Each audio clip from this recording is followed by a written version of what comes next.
This is unbelievable. A federal judge just dropped the hammer and demanded the immediate arrest of Trump's own lawyers after they were caught lying under oath and hiding evidence in a case already spiraling into absolute chaos. And the fallout? It's a full-blown meltdown inside Trump's legal team. Shouting, scrambling, total collapse as the judge exposes a stunning cover-up that could destroy everything they've built. This wasn't a warning. This was nuclear. A judge saying enough. And if Trump's lawyers are falling like this, what happens when the spotlight finally hits Trump himself? Stay right here. It gets worse. Michael Flynn has just spoken in court. We are learning. I want to bring in my colleague Shimon Prokupecz to learn what has happened. The judge in this case spoke, Emmett Sullivan, saying that he was concerned that Michael Flynn was not warned about the repercussions of lying to the FBI and that he didn't have counsel present. So the thing here that's important is that the judge is basically telling Michael Flynn, do you want to withdraw your guilty plea? Are you now saying that you aren't guilty of this? And so they're going through this entire exercise now of questioning him about whether or not he really is guilty. And because the judge clearly is taking an issue with what Flynn's lawyers have been arguing, that he was somehow tricked into lying. So the judge plainly asked. Okay, let's slow this whole thing down and really walk through it. Because what just happened in that courtroom is one of those moments where the mask slips. And you see in real time what Trump's legal and political project really is. A federal judge did something judges almost never do. Not a warning, not a fine, not a polite counsel, approach the bench. According to the reporting, the judge ordered the immediate arrest of members of Donald Trump's legal team in open court because they were caught lying under oath and deliberately hiding documents the court had ordered them to produce. That's not aggressive advocacy. That's not some technical misstep. That is crossing the brightest red line in the justice system. You do not lie to a judge under oath, and you do not hide evidence the court has told you to turn over. When you do that, you're not arguing a case anymore. You're attacking the very idea that the law applies to you at all. Donald Trump has responded to questions from reporters on whether he would pardon Sean Diddy Combs if he is found guilty. Would you ever consider pardoning him? Well, nobody's asked. You had to be the one to ask, Peter, but nobody's asked. But I know people are thinking about it. I know they're thinking about it. I think some people have been very close to asking. First of all, I'd look at what's happening, and I haven't been watching it too closely, although it's certainly getting a lot of coverage. I haven't seen him, I haven't spoken to him in years. He used to really like me a lot, but I think when I ran for politics, that relationship busted up from what I read. I don't know, he didn't tell me that, but I'd read some little bit nasty statements in the paper all of a sudden, you know. I don't know, I would certainly look at the facts. If I think somebody was mistreated, whether they like me or don't like me, it wouldn't have any impact. Here's how we got there. On November 8th, 2025, Trump's lawyers walked into a high-stakes hearing. The judge had already ordered them to produce certain documents central to the case, documents the court had deemed relevant and necessary. That's not optional homework. In our system, when a judge orders you to hand over evidence, you comply. That's the deal everyone signs up for. Trump's team instead showed up with excuses. They suggested they didn't have all the documents, or they couldn't find them, or maybe some of them were protected by attorney-client privilege. It was the usual fog you get when someone's trying to run out the clock rather than deal with reality. But this judge didn't just nod along and move on. The judge started asking specific follow-up questions. Who looked for the documents? Where did you search? When were you made aware of this order? What exactly did you tell your client? These are the kinds of questions that instantly expose whether you're confused or whether you're playing games. Under that pressure, the story fell apart, piece by piece. The lawyers admitted things they had been trying to avoid saying out loud. Yes, they had some of the documents. Yes, they understood the court wanted them. Yes, at least some of the withholding was strategic, their word, not mine. In other words, this wasn't a misunderstanding. This wasn't a lost file. This was a deliberate choice to sit on evidence because they thought it would benefit Donald Trump. At that point, You could practically hear the air leave the room. Because once you admit under oath that you knowingly ignored a court order, you're not in the land of clever lawyering anymore. You're in the land of contempt. You're in the land of obstruction of justice. You are admitting in front of a federal judge that you decided your client's political and legal strategy mattered more than the authority of the court. And the judge reacted like someone who realized they were being played, not just on that day, but for months. Remember the pattern that led up to this. Delay after delay, frivolous motions, last-minute filings designed to push hearings back, excuses about why deadlines couldn't be met, attempts to relitigate settled issues. Judges across multiple cases have been warning Trump's team, comply with orders, follow the rules, stop treating the courtroom like a cable news set. Those warnings were ignored. So in this hearing, when the truth finally came out, when Trump's lawyers effectively said, yes, we had the documents, yes, we knew you ordered them, and yes, we held them back on purpose, the judge's patience snapped. Eyewitness accounts talk about chaos in the courtroom. The judge's tone shifted from skeptical to furious. And then came the step that almost never happens. The judge ordered their arrest. Think about how extraordinary that is. Judges are usually very reluctant to arrest attorneys in the middle of a proceeding. They can fine them. They can sanction them. They can report them to bar associations. They can schedule contempt hearings. They have a full toolbox of ways to punish bad behavior without going straight to handcuffs. So when a judge skips most of that and goes straight to take them into custody, that tells you the court didn't see this as a minor breach of etiquette.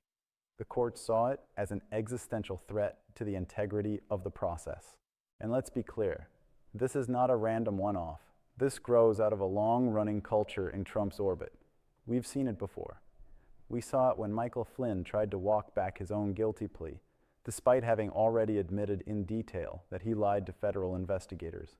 We saw a judge in that case wrestle with the idea that Flynn might be attempting to rewrite history after the fact, once the political winds shifted in his favor. We saw it with witness after witness in Trump-related investigations, where judges and prosecutors described testimony as evasive, not credible, inconsistent with other evidence. We saw news outlets report on officials who admitted, under oath, that they hadn't told the truth the first time, that only when cornered by documents and follow-up questions did they finally change their stories. Again and again, there's this pattern. The truth is flexible, the law is negotiable, and accountability is something to be dodged, not accepted. This latest episode takes that pattern and pushes it to its logical extreme. It's no longer just witnesses trying to massage their stories. It's the lawyers themselves, the people who are supposed to be officers of the court, stepping over the line into outright deception, and then acknowledging that they did it intentionally. For the rule of law, that's a 5-alarm fire. Because our system depends on one simple thing, that when you walk into a courtroom and swear to tell the truth, those words mean something. The judge might not like what you say. The outcome might not go your way. But the process only works if everyone agrees that lies under oath are off limits. If that falls, everything else collapses. Now, let's talk consequences, because they're enormous, and not just for the individual attorneys. First, there's contempt of court. If these arrest orders are enforced, those lawyers could literally end up behind bars, maybe for days, maybe longer, as a direct result of their conduct. That's not symbolic. That's not a slap on the wrist. That's losing your freedom because you chose to protect a client by defying a judge. Second, there's professional discipline. State bar associations are going to look at this. They're going to ask whether these lawyers violated basic ethical rules. Honesty toward the tribunal, respect for court orders, duty not to obstruct justice. If the answer is yes, and if the record shows admitted lies and deliberate withholding of evidence, then we're talking about potential disbarment, the end of legal careers. Third, there's criminal exposure. Obstruction of justice is a federal crime. Perjury is a federal crime. If prosecutors decide this behavior went beyond contempt and into full-blown criminal territory, These attorneys could be looking at charges that carry serious prison time. Not just you spent the weekend in a cell because you mouthed off to a judge, but you're indicted for trying to sabotage the justice system. And then we get to the part Trump really doesn't want anyone to talk about, what this says about him. Lawyers don't usually just spontaneously decide to lie and hide documents in high-stakes cases for the fun of it. That kind of risk, risking your license, your freedom, your reputation, usually comes when the pressure from above is enormous, when the client makes it clear that losing is unacceptable, that delay is the only goal, that playing by the rules is for suckers. So investigators are going to ask, did Trump know? Did he encourage this strategy? Did he approve of strategic decisions to sit on documents? Did he pressure his team to fight every order, resist every disclosure, no matter what the law said? Even if there's no email or recording where he literally says, hide this, the pattern speaks volumes. For years, Trump has treated the justice system as an enemy to be worked around, not as a neutral arena where facts matter. Every judge who rules against him is biased. Every prosecutor doing their job is political. Every case is a witch hunt, no matter how much evidence stacks up. And yet, look at how he tots when it's someone else under scrutiny. When he's asked about whether he'd consider a pardon for a celebrity facing serious charges, he leaves the door open, floats the idea that maybe they've been treated unfairly, that he'd look at the facts. He always reserves the right to bend the system for the people he likes or the people he thinks can help him. That's the double standard at the core of this whole story. For Trump, the law is supposed to crush his enemies, but it's supposed to bend for him and his allies. It's law and order for everyone else, and a permanent asterisk next to his own name. This is where ordinary Americans come in, because this isn't just a legal soap opera for political junkies. It goes directly to whether you can count on the justice system to be there for you. If powerful people can lie under oath and hide evidence with no consequences, what happens when it's your case? Your workplace discrimination suit, your landlord dispute, your fight over unpaid wages. If the message from the Trump era is rules don't apply if you're important enough, then those same rules can be twisted against people who don't have the money, the lawyers, or the platform to fight back. That's why this judge's reaction matters so much. Ordering the arrest of Trump's lawyers isn't about scoring points for one party. It's about drawing a hard line in defense of something bigger than any election. The idea that in a courtroom, at least, there is no king, there is no throne. There are just facts, law, and consequences. Politically, this is a disaster for Trump's narrative. He has spent years telling his supporters that he is the victim of a corrupt, rigged, weaponized justice system, that everything happening to him is persecution, not prosecution, that every judge who rules against him is part of some grand conspiracy. But when the record shows that his own lawyers admitted to lying and hiding documents, and a judge responded with arrest orders, that story gets a lot harder to sell. This doesn't look like persecution. It looks like accountability. It looks like the system saying, we let you test the limits for a long time. You crossed the line. Now there's a price. Will some of his diehard base still believe every word he says? Of course. They've tied their identity to him. They will rationalize anything. But the people in the middle, the independents, the exhausted, the folks who aren't glued to politics all day, they see something simpler. A former president whose lawyers can't tell the truth in court, even when a judge is staring them in the face. And they will start to ask a very basic question. If you need this level of lying and obstruction just to keep your legal walls from collapsing, maybe you're not the victim here. Maybe you're the problem. Looking ahead, this will shape everything. Other lawyers watching this unfold are going to think twice about joining Trump's legal team. It was already hard to find top-tier attorneys willing to represent a client who ignores advice, attacks judges in public, and often refuses to pay his bills. Add your predecessor got arrested in court for hiding documents to that list, and the talent pool shrinks even more. Judges in other Trump cases are watching too. They read the news. They talk to each other. They see the same pattern of games, delays, and aggressive spin. And each time something like this happens, their patience wears thinner.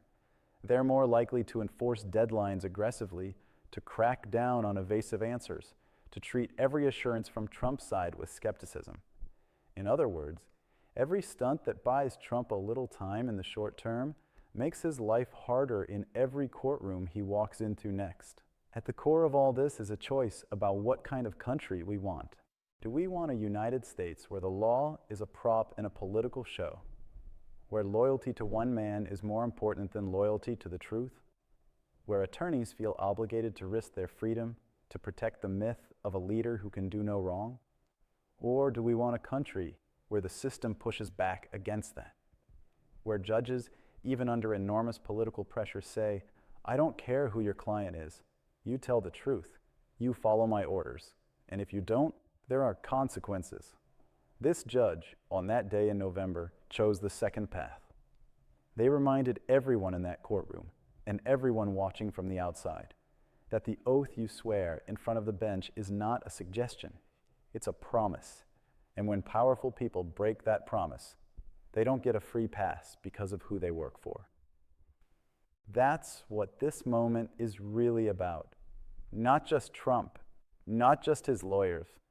It's about whether equal justice under law is going to remain a phrase we carve in stone and then quietly ignore, or a standard we still have the courage to enforce. For democracy to survive, the answer has to be the latter.